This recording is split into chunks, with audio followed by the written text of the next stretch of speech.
नमस्कार आदरणीय पालक आणि विद्यार्थी मित्रांनो, बालाजी एज्युकेअरमध्ये आपले स्वागत आहे। विद्यार्थी मित्रांनो, एमएच नर्सिंग सीईटी 2026चे निकाल जाहीर झाल्यानंतर अनेक विद्यार्थ्यांचे प्रश्न येत आहेत की बीएससी नर्सिंगची प्रवेश प्रक्रिया कधीपासून सुरू होणार आहे, तसेच यावर्षी कट ऑफ काय राहू शकतो, किती विद्यार्थ्यांना आउट ऑफ मार्क मिळाले आहेत। तर या सर्व प्रश्नांची उत्तरे आपण या व्हिडिओ मार्फत घेणार आहोत।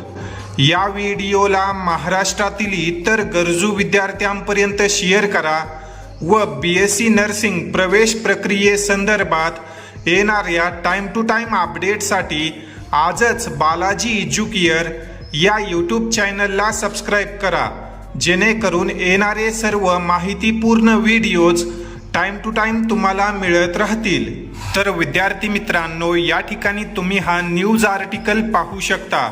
या न्यूज आर्टिकलनुसार यावर्षी महाराष्ट्रामध्ये जी काही एमएच नर्सिंग सीईटीची परीक्षा झाली त्यामध्ये 4 विद्यार्थ्यांना आउट ऑफ म्हणजेच 100% मार्क पडलेले आहेत। राज्यामध्ये एकूण या ठिकाणी पाहू शकता तुम्ही 46,283 विद्यार्थ्यांनी एमएच नर्सिंग सीईटी ही परीक्षा दिलेली होती। त्यातील 4 विद्यार्थ्यांना या परीक्षेमध्ये 100% मार्क पडलेले आहेत। फार काही काळजी करण्याची गरज नाही, कट ऑफ फार मोठ्या प्रमाणात वाढणार नाही, कारण यावर्षी महाराष्ट्रात नव्यानं जे काही 7 गव्हर्नमेंट नर्सिंग कॉलेज आहेत ते सुरू होणार आहेत।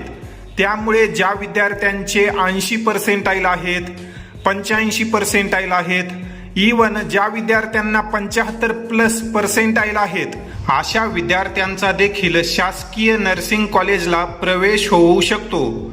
कारण महाराष्ट्रामध्ये अनेक असे विद्यार्थी असतात की जे विद्यार्थी नीटची देखील तयारी करतात। ज्या विद्यार्थ्यांनी नर्सिंग सीईटीची परीक्षा दिलेली आहे त्यातील मॅक्झिमम विद्यार्थी नीट यूजी 2026ची परीक्षा देखील देणार आहेत। नीटमध्ये जर त्यांना चांगले मार्क आले तर ते विद्यार्थी तिकडे ॲडमिशन घेतील।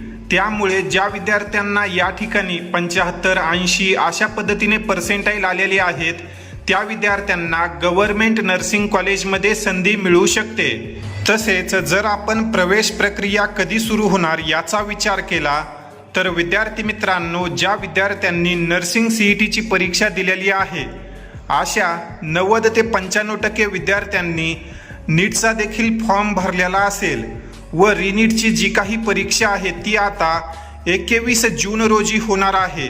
तर आपण असं गृहीत धरून चालू शकतो की जी काही बीएससी नर्सिंगची प्रवेश प्रक्रिया आहे व कॅप राऊंड आहेत ते नीट परीक्षा झाल्यानंतरच सुरू होतील। तोपर्यंत महाराष्ट्रातील नर्सिंग प्रवेश प्रक्रिया सुरू होणार नाही। त्यामुळे ज्या विद्यार्थ्यांनी फक्त नर्सिंग सीईटीची परीक्षा दिली आहे व प्रवेश प्रक्रिया सुरू होण्याची वाट पाहत आहेत अशा विद्यार्थ्यांनी रिनीट 2026ची परीक्षा होऊ द्या, त्यानंतरच बीएससी नर्सिंग प्रवेश प्रक्रियेसंदर्भात अपडेट मिळेल। या अनुषंगाने जर सीईटी सेलची काही नोटीस आली तर मी तुम्हाला आपल्या व्हॉट्सअप ग्रुपवर अपडेट करेल। त्यामुळे ज्या विद्यार्थ्यांनी आपला व्हॉट्सअप ग्रुप जॉईन केलेला नाही अशा विद्यार्थ्यांनी नक्की आपला व्हॉट्सअप ग्रुप जॉईन करा।